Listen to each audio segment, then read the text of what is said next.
In a daze, confused, didn't know where I was, couldn't walk, couldn't talk, mumbled, didn't know my birthday, didn't know who my parents were, didn't know basic things like what was going on or the score of the game or anything.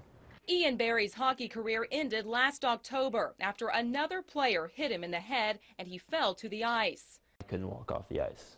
I had to be carried, by teammates. The big hit broke Ian's dream. The diagnosis, a fourth concussion. I couldn't let Ian play hockey anymore because I was afraid he would damage his brain more. And if I returned him to the sport and he got another concussion, he may never recover from that. Allie Coons is still in the game, but she knows one more concussion could bench her. The first time wasn't bad, but the second time, I don't remember anything. Concussions are brain injuries, mysterious damage that may permanently alter how the brain works. And doctors say kids are especially vulnerable because their brains are still maturing. Even if you stop playing, there could still be a long-term effect if you've actually taken too much damage early on in life. Dr. Tom Talavage leads a team of researchers at Purdue University on the cutting edge, finding ways to protect both kids and adults. With the help of this high school football team, scientists put sensors in the helmets to count the hits. MRIs captured images of the players' brain activity over the course of 2 seasons. These pictures show before and after. Especially troubling for the researchers, they noticed reduced brain activity, even on scans for players who were not diagnosed with a concussion. Joel Ripke was part of that study, and he endured more than 3,000 hits to the head. His mom never worried too much.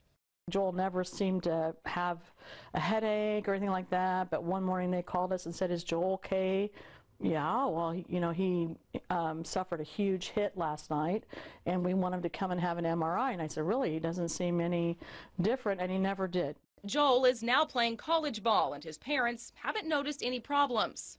What we ended up finding was that about 50% of our players who don't exhibit any external symptoms are in fact showing cognitive impairments. That was a very big surprise and shock to us. All those hits just add up over time, even if the player is never diagnosed with a concussion, especially if the brain doesn't have time to fully heal between hits. All verbal clusters. Now Talavage and his team are on a mission to minimize brain injuries. They're developing a squishy new material that would allow the padding inside a helmet to absorb more energy. The softer material could actually soften the blow.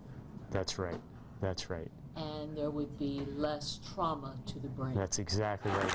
The new technology is too late for Ian, who was wearing the best helmet money could buy when he was injured. It's not like it's a broken bone and you know how long it's going to take to heal.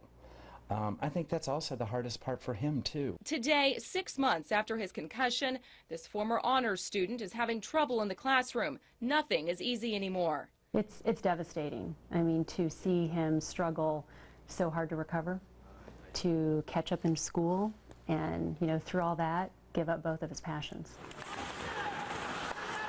Ian's retired at 16. He's still at the rink coaching his younger brother Colin, but he misses the thrill of being in the game. I'm still here. I mean, the injury could have been a lot worse.